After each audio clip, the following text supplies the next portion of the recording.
Welcome to Courageous Wellness. My name is Erica Stein. And I'm Allie French, and this is a podcast about individual journeys within wellness and how to navigate it all. After Allie experienced a cancer diagnosis in her 20s, and Erica went through a sustained 50-pound weight loss and self-love journey, we created a platform to interview real people from all walks of life that have combined all types of practices. From physical wellness to emotional and spiritual, we hear courageous stories and focus on why it's important to share them.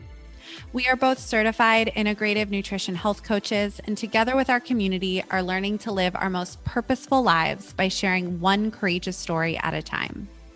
It takes courage to share these journeys, and by talking about them, we aim to destigmatize the process. We want you to be your own health advocate, feel educated and informed on the latest in health and wellness, and empower you to feel your absolute best. And because we want to bring forth a wide variety of stories, the opinions of our guests do not necessarily reflect our own, but we hope the diverse and varied stories will empower you to make the best choices for your own life. So join us as we and our community share our courageous wellness.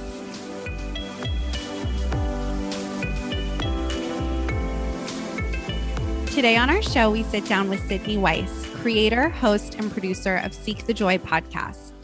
We get to explore Sydney's personal story of how she herself became a joy seeker and what led her to create her beautiful platform and community. After dealing with a slew of health issues from shingles to appendicitis, having graduated from law school and failing her bar exam the first time she sat for it, Sydney found herself in a messy hole and just didn't feel like herself. She shares that she was in a space of shame, anger, and embarrassment and had gone through months of not listening to her body, running herself ragged, and being downright mean to herself. This experience took a toll on Sydney, but after a moment of great inspiration, she knew she wanted to create a community based on conversation where folks could share their stories, feel less alone, and explore what brought them joy. Thus, Seek the Joy podcast was born.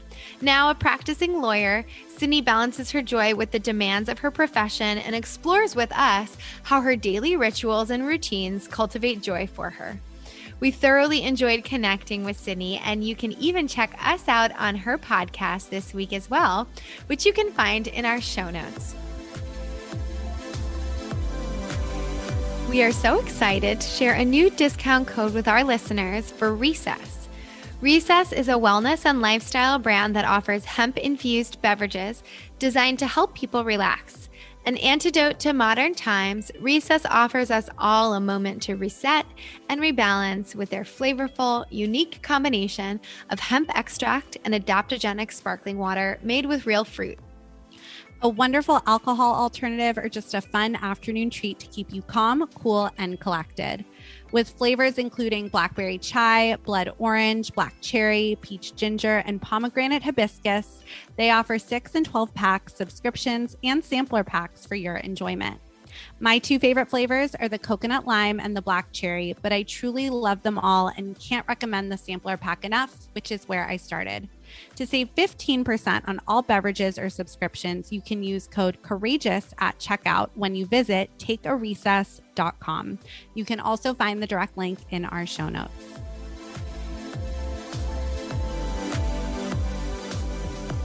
This episode is sponsored by Milk and Honey. Guys, I am so excited to share our new sponsor, Milk and Honey, with you because I have been using their baking soda-free deodorant exclusively for over 2 years.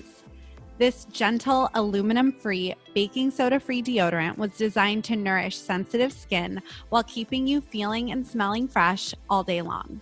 When I decided that I wanted to make the switch to a clean aluminum-free deodorant, I tried so many different brands, and each and every time I was plagued with those red itchy bumps under my arm, on top of not feeling confident whatsoever that I did not smell. Milk and Honey not only never once gave me those pesky little red bumps, but also passed the smell test, even after some of LA's toughest workout classes. This is my ride or die deodorant, and we are so excited to partner with them. Milk and Honey is a line of non-toxic, effective, and safe bath, body, and skincare products made in small batches in Austin, Texas. They source ingredients as hyper clean as possible, which means both choosing organic and making thoughtful, informed choices on safe ingredients. Milk and Honey is a female-founded and funded brand, and in addition to clean deodorant, they also carry non-toxic bath, body, and skincare products like hydration creams, cleansers, soaps, and body polish, and lots more that will make you feel nourished inside and out. If you want to try Milk and Honey, you can receive 15% off your order by visiting milkandhoney.com and using the code CW Podcast, one word, at checkout. You can also find the direct link in our show notes. Thank you so much for joining us today, Sydney. Thanks for having me. I'm so excited to sit down with you both. Yes, we're excited to chat with you as well. Just to get us started, can you give our listeners a little bit about your own personal journey or background and what sort of took you into the sort of the wellness work, holistically, we use that term, that you do today, and then ultimately how your podcast came out of that. I love what you said because it really is a holistic journey. I really view wellness that way, and I know you both do too. So, okay, I feel like in a lot of ways, I've been on a wellness journey my whole life. I mean, from the time I was a little girl, I was always getting sick all the time and always just trying to figure out like what's going on. And then there's the emotional component too. And I was somebody, my mom is a marriage and family therapist. So I was somebody that was in therapy probably the first time was like when I was 11. So I was always exploring, understanding myself better and understanding what I was experiencing, both emotional and physical and mental and everything in between. And so I kind of was riding this wave, I think, for most of my life of, always had a cold or always was sick all the time. And, for lack of a better expression, had some emotional issues, extremely anxious. I've had OCD my whole life. And so it really wasn't until, I've had two evolutions of this. The first time was when I was a sophomore in college. And I was probably at the heaviest weight I had ever been in my whole life. And I was on antidepressants and this whole thing. And I woke up one day and I was like, you know what? I'm going to make a change. I'm going to dive into greater self-development. I'm going to understand myself more. I'm going to really figure out like what the root is of what's going on. And so that's what really began my journey. I started working with this therapist who began introducing me to tarot and astrology and the concept of past lives. And we dove into positive self-talk and affirmations and mirror work, which was looking in the mirror and just smiling at yourself, which for me was like huge given where I was with my self-talk. And that was really transformational for me. And then I got to law school and really got down the rabbit hole of anxiety, performance-driven anxiety, which I know a lot of people can probably relate to, this sense of having to be productive like all the time. And so by the time I was getting ready to graduate in 2016, a month or so before I graduated, I had shingles. And for me, that should have been like the wake up at 25, like, hello, like something is not right here. Like you're too stressed, you're too intense, like your body is trying to send you a message. It wasn't. So I graduated from law school. 2 months or so after sitting for the California bar exam, I had appendicitis, which again should have been another wake up call of I wasn't listening to my body. I wasn't taking care of myself in a way that was honoring me. And it all accumulated in November 2016 when I didn't pass the bar. And that was probably the lowest moment for me because I wasn't feeling well physically. I had a really hard time recovering from surgery. I wasn't doing well emotionally. Like the negative self-talk that I had really carried with me my whole life imploded. Like I was sitting on the living room floor in my parents' house and being like, you're so stupid. Like, how could you let this happen? Like all the things you say to yourself that you would never say to a friend, you would never say to a loved one. And so that's when I really realized like, okay, now we really have to get serious. We thought we got serious when we were 21. We got to get really serious here at like 25, 26. So that's what I did. I took like a 9-month journey, a metamorphosis of sorts, and really dove in even deeper. And by the time I sat for the bar again in July of 2017, I was a totally different person. The way I viewed myself in the world had shifted. The way I spoke to myself had changed. I just felt better like in my skin and in my body. And so I remember having this moment. It was like September of that year. And I was like, I got to start a podcast. Like, I got to find a way to connect with other people and have conversations and share about our shared vulnerability and our shared experiences and what our wellness looks like or what it looks like to step into entrepreneurship. I mean, it kind of runs the gamut.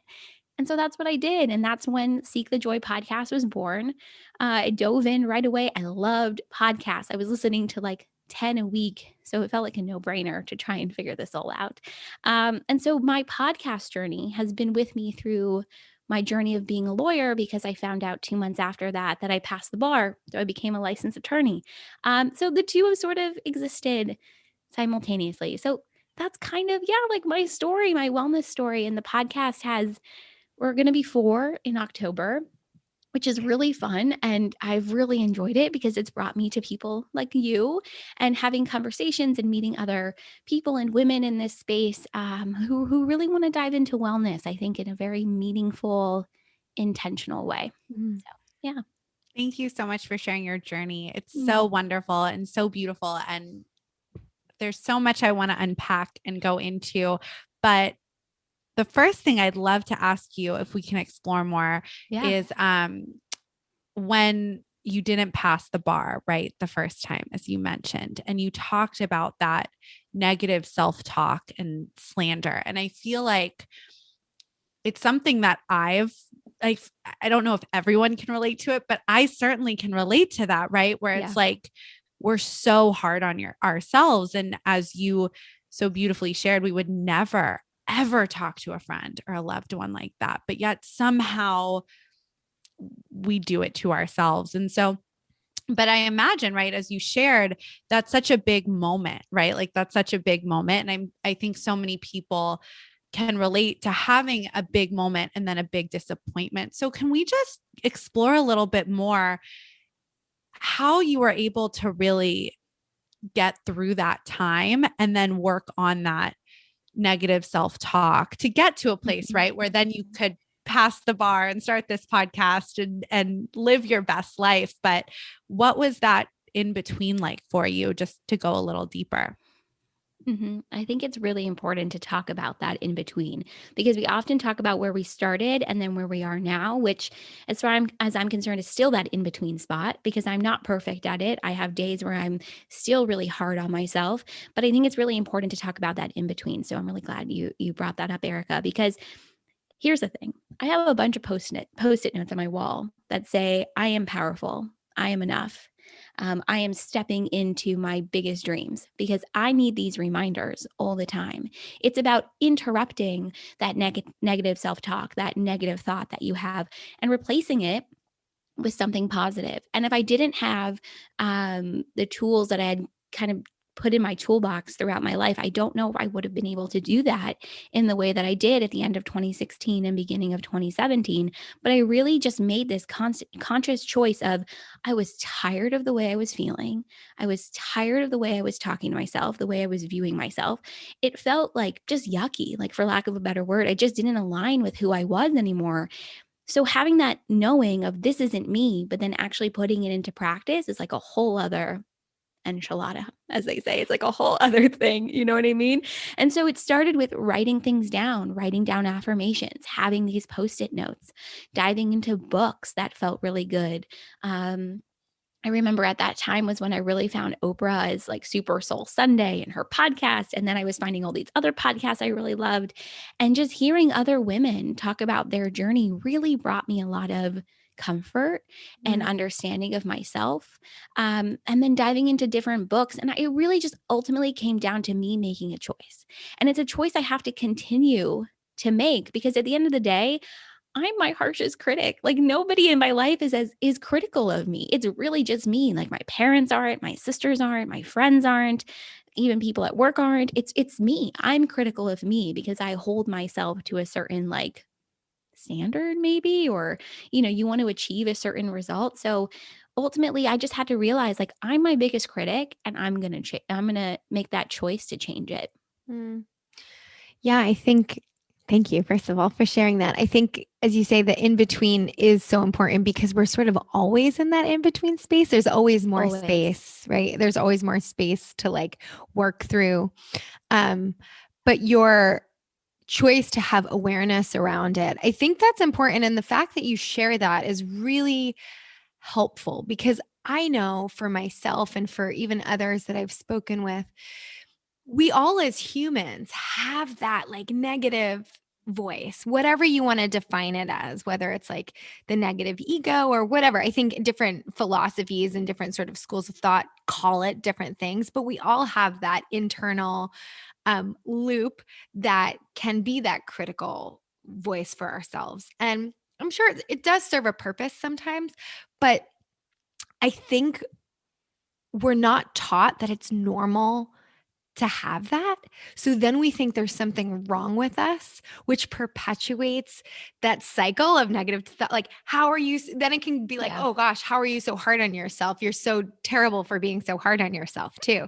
And then there's like that, but what you're doing is talking about it and giving yourself tools to remind yourself to break that sometimes. Mhm. Because it's not like that goes away, but conditioning yourself to have sort of practices that are reliable that can help redirect those thoughts is, I think, really empowering and important for other people to hear because it's like, even listening to you, it reminds me of like, oh yeah, when I was really hard on myself the other day, that's also, it's normal, but I also have the power to redirect that too and Yeah. not live in that cycle. So I think, so just thank you for sharing that. And I know, Erica, it's so funny. It reminds me of your post-it note story too. I was like, post-its should really go into like the wellness world because there's so many like they've been there for it's like we are not associated with post-it brands, but it's just funny because I hear so many like, hey, put the post-it up.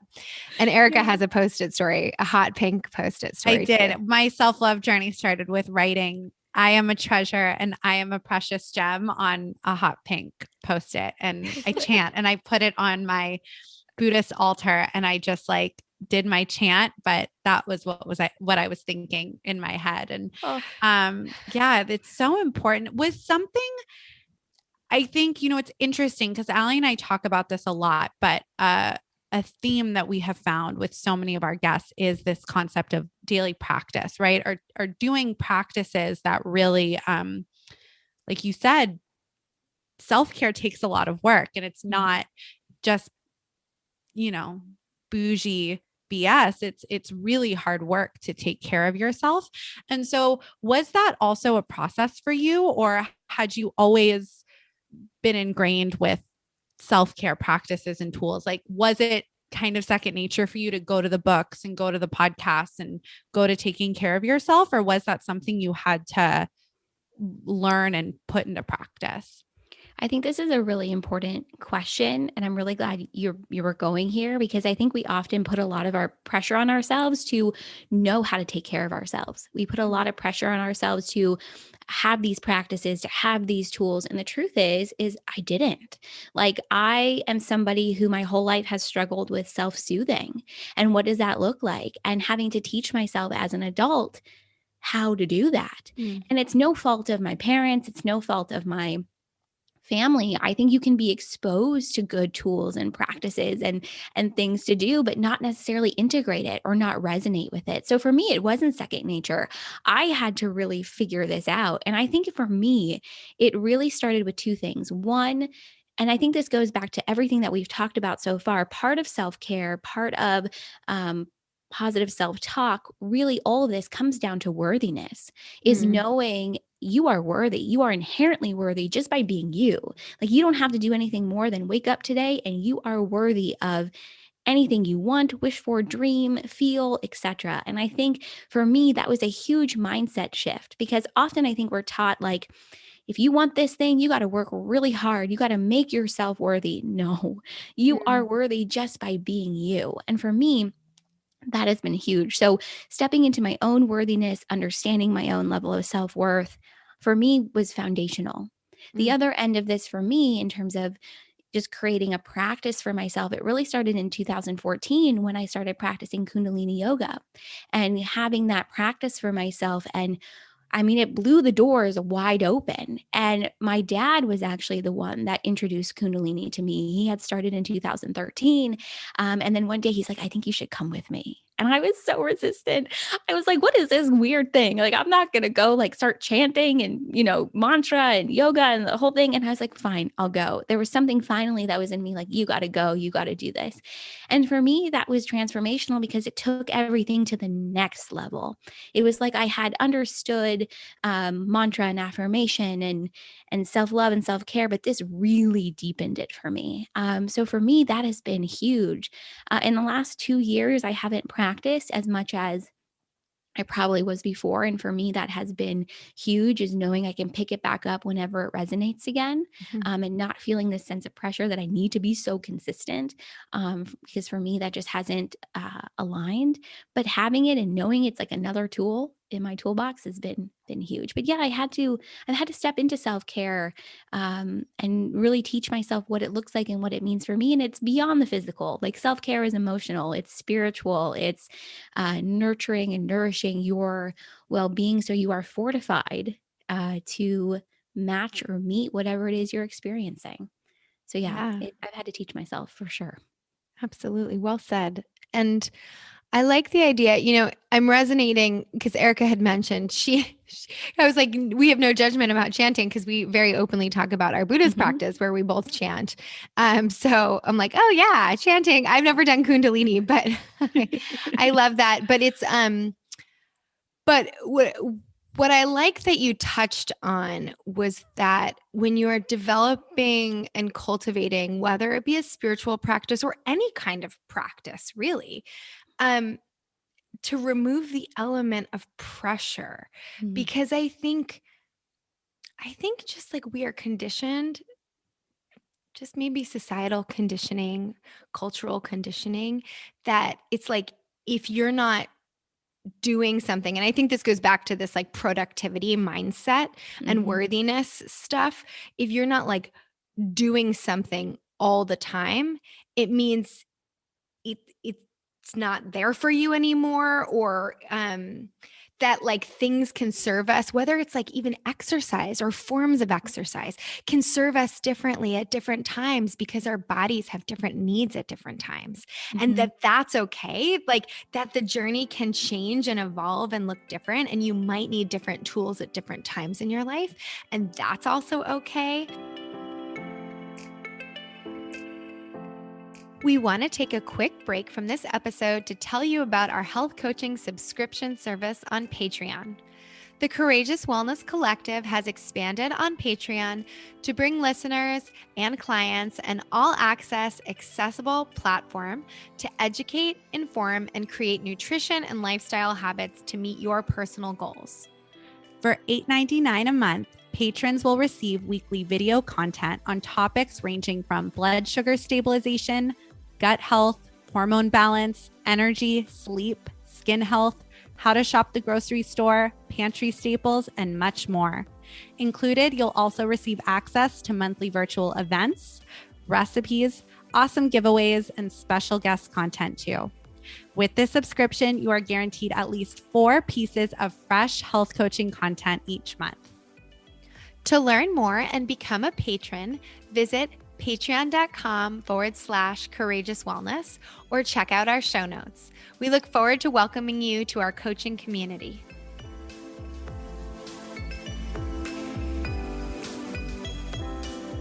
And then going back to what you were talking about with the sort of sense of self-worth, but also this pressure of productivity, and that we have innate worth just by existing. That's something that's like a very strong concept in our Buddhist practice too. But I think there is a question in this, I'm getting there, but I think I was going to say in light of the pandemic this year, I know for me, I had to, because there was a forced pause, it made me really understand that I have worth just by existing, that by being a human being and not a human doing. And so I want to ask you, as someone who is a licensed attorney now. And when the world of law has innate sort of productivity pressures, I think, around it. And I'm sort of curious how you balance and maintain understanding this sense of like you just have worth because you're a human being, but existing in the world as it exists, right? And maybe Yeah. practicing as a lawyer or showing up in your professional world. How do you balance those two things? Because sometimes they're not like they don't Mhm. always go together. No. And I would say they don't go together at all. For me, it's been a huge challenge. Hmm. So when we first came home for work from home with the pandemic, because I was in an office every day, I was working probably 12 or 13 hours every day because there was this inherent need to not only show how productive you were, but pressure to actually, like, from other people too, to be that productive. And I hit a breaking point, like 100%. I think it was like May. And I was like, I can't do this anymore. Like, I literally was like, this is too much. And so I've gone in waves where I respect my boundaries and then I don't respect my boundaries and I push myself too hard and then I push myself just enough. It's I wish I had like a secret sauce that I could like sprinkle and bottle and share with people because I have no idea. Like for me, it's really challenging. Because, in addition to trying not to get stuck in that productivity hamster wheel, Mhm. I also have my own limits every day. I have a certain amount of energy. I get tired. I've got my own stuff. We all have our own stuff with our health and our families. And so for me, it's been really challenging because for me at least, when I was in the office, we would get up, we would walk around, I would do a little socializing, we would go to lunch, all these different things.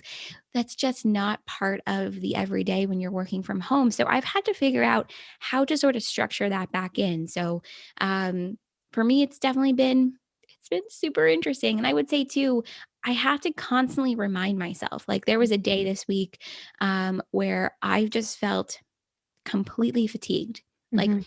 sick, didn't feel good, exhausted. And I actually took the afternoon off from work and I slept for 3 hours. And I've never done that. Like basically slept like a little bit, like a little toddler, like going down for nap time. It was weird. But obviously it was really needed. And for me, I remember reflecting on it at night thinking, okay, so you're pushing too hard.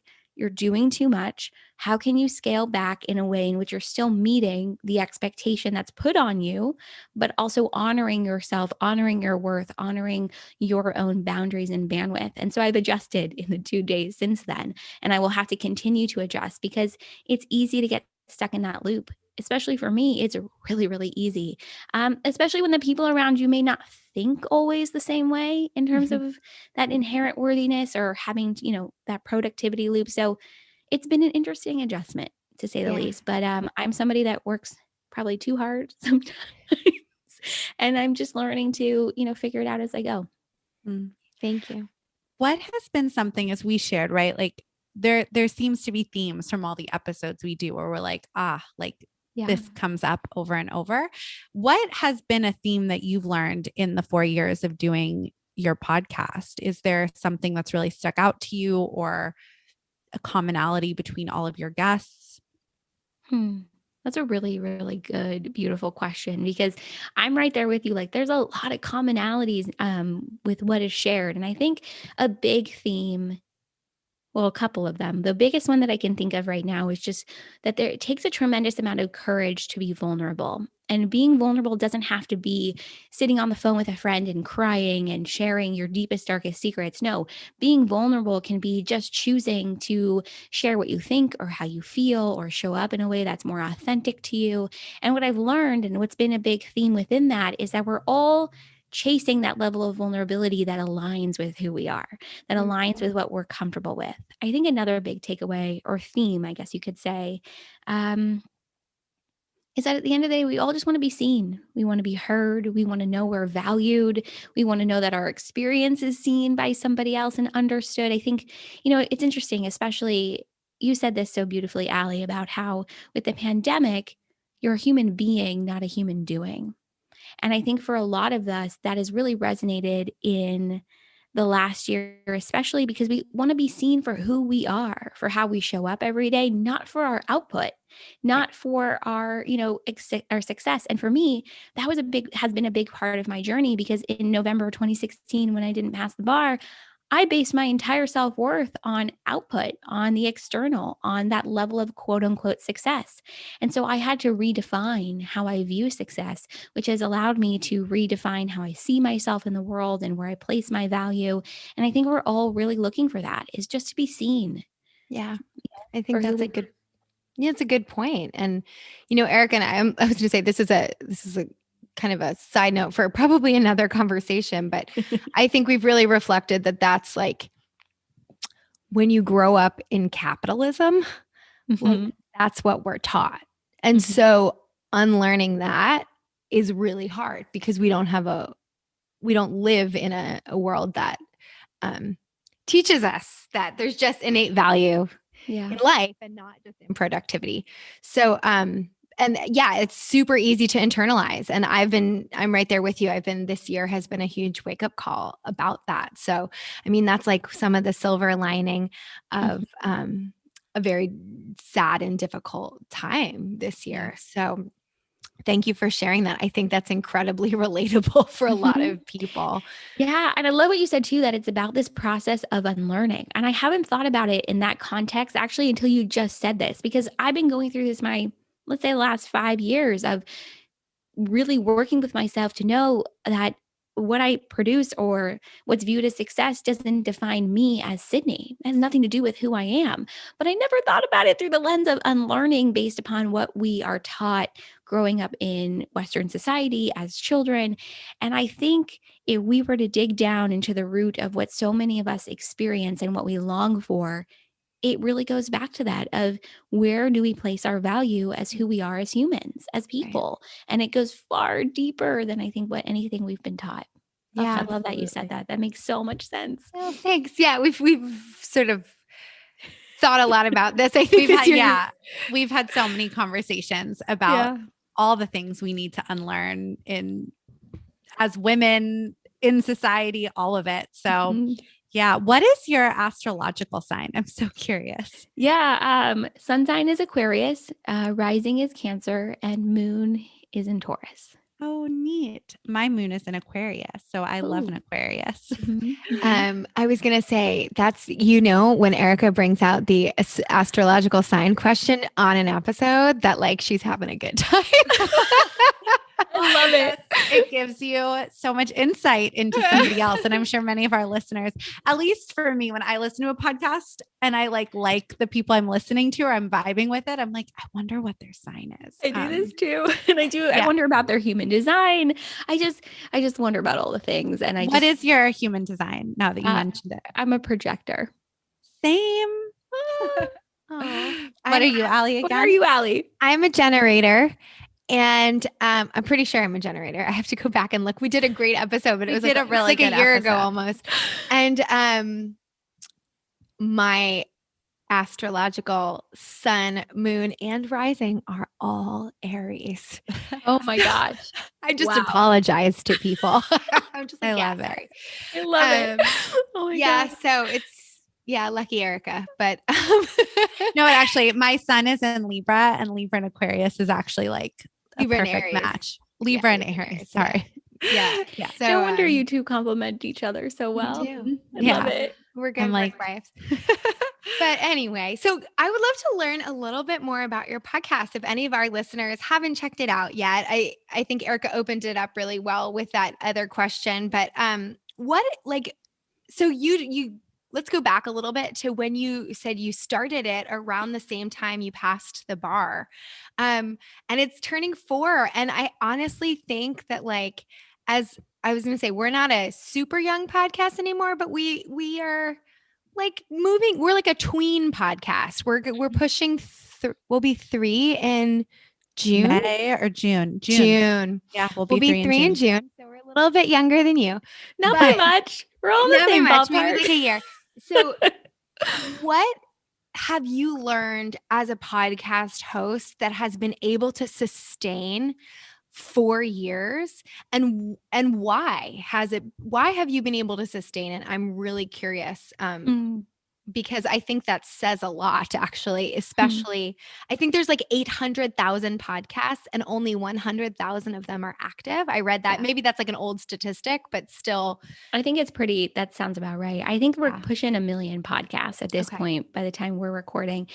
Oh, all right. Where do I start with answering this question? For me, I have the most fun and I feel the most like myself when I'm doing this, when I'm having conversations, when I'm meeting people, when I'm working on the show. It's an opportunity for me to drop into my creativity, to my personal desire for connection.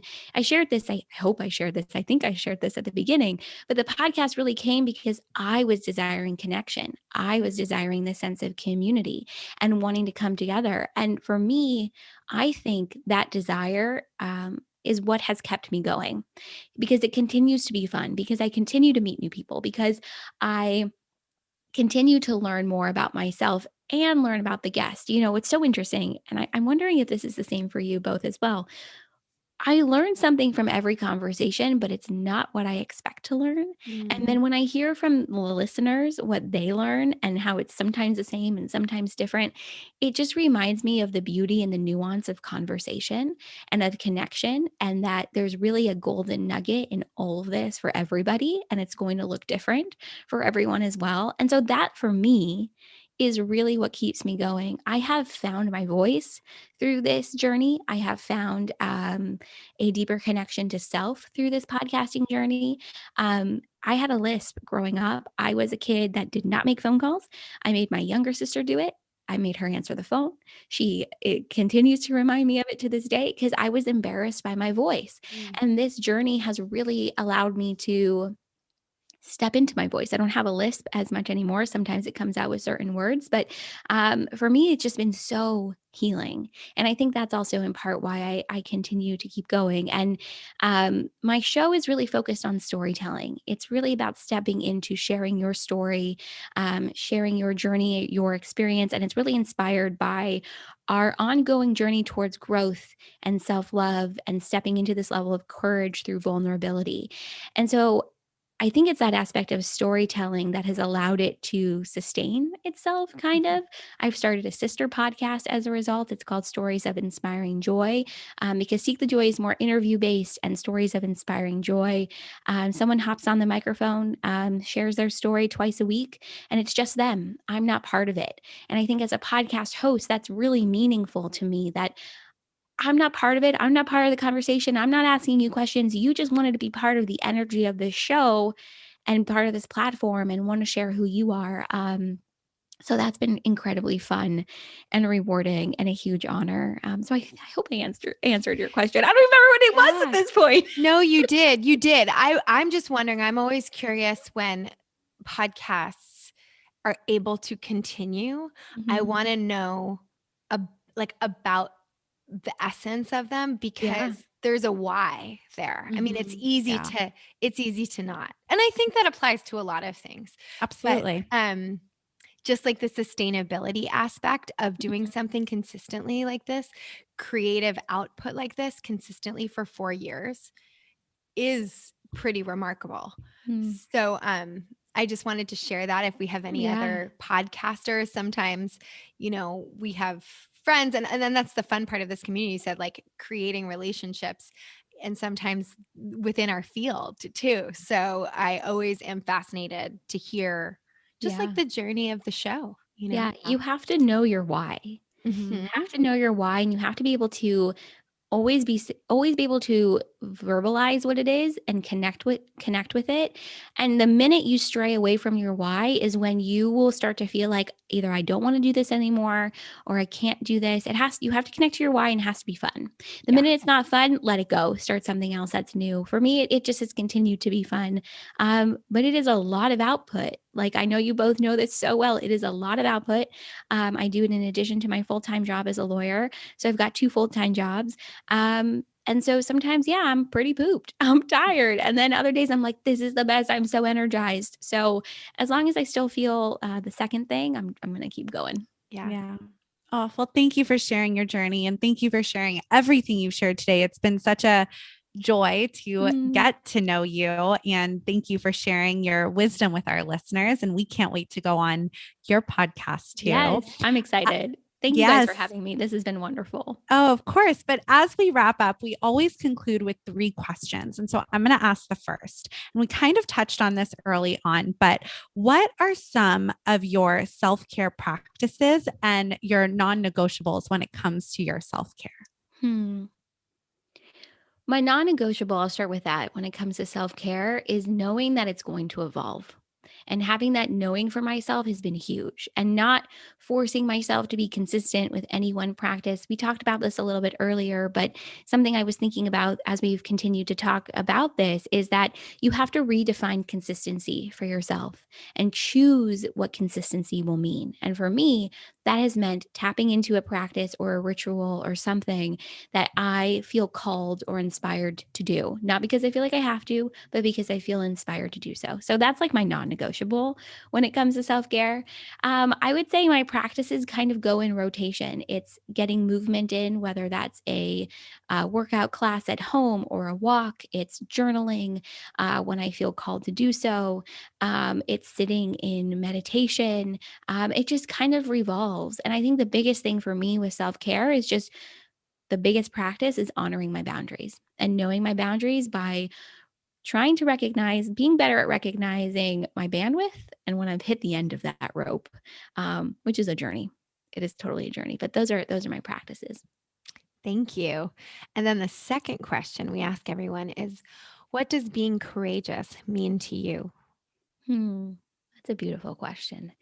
For me, being courageous is showing up as me. I think a lot of times we feel like we have to put on a filter, whether that's literally on social media or in real life. We feel like we have to hide who we are, what our goals are, our dreams, our wishes. And for me, being courageous is really fully stepping into who I know I am and willing to share that. For a really long time, I think most people in my life thought I was really serious, like the most serious person. I'm not, as you can tell, hopefully through this conversation. I've got an interesting sense of humor at times. Like I make myself laugh. And so just showing more of who I am and sharing that for me has been, I think has been courageous. So just showing up authentically as who I am and recognizing too that will shift and change as I grow and as I mature. I think that's been really important too. Thank you. And the last question we asked, which I'm excited to hear from you since you also referenced it earlier, is do you have any books that you would recommend to our audience that have been particularly inspirational to you along your journey? So many. Okay. The one that I go back to all the time is The Seat of the Soul by Gary Zukav. I almost just got his first and last name wrong. The Seat of the Soul by Gary Zukav. That has been huge for me. I've read it multiple times. It's allowed me to get a better understanding of myself, my soul, if this is something that resonates for people, and just intention and energy and relationships. It's shed a lot of light for me and it's been huge. If I could share a second one, if that's okay. I recently just finished a book. It's called The Beauty of What Remains by Steve Leader. It really explores grief and loss. I lost my grandpa in October of 2020. And so I've been on a grief journey, and really understanding my grief and honoring it. And then also choosing to see the joy that comes from it has been huge for me. So discovering this book, discovering his work has been huge. So I highly recommend it to anybody who's maybe searching for a bit of perspective shift around grief and loss. For me, that has just been huge. So those are the two I would share right now. Yeah. Thank you. And it sounds like a really good resource. Then also, if anyone is interested in finding you, following you, listening to you, where can they do so? Well, thank you both so much. This has been so much fun. And I'm so excited because next week we are recording for my podcast. So this is going to be fun to do this again. If you want to tune into the show, just visit us at seekthejoypodcast.com. We are at Seek the Joy Podcast everywhere. Stories of Inspiring Joy, storiesofinspiringjoy.com. You can find all the social media for that as well. And anyone who has found the podcast or me through this beautiful conversation with Allie and Erica, just reach out and say hello. I would love to meet you and connect. And you can find all things about me there as well. Thank you so much again, Sydney. We really appreciate it. Thank you both. This was amazing. Thank you for having me. Thanks for tuning in to another episode of Courageous Wellness. Tune in every Wednesday for a new episode featuring a different guest each week. Subscribe, rate, and write us a nice review. And you can also follow us on Instagram at Courageous Wellness or get in touch via our website, www.courageouswellness.net, where you can also find additional info about our health coaching services, virtual group events, newsletter, and more. Until next week, I'm Allie. And I'm Erica, and we're Courageous Wellness.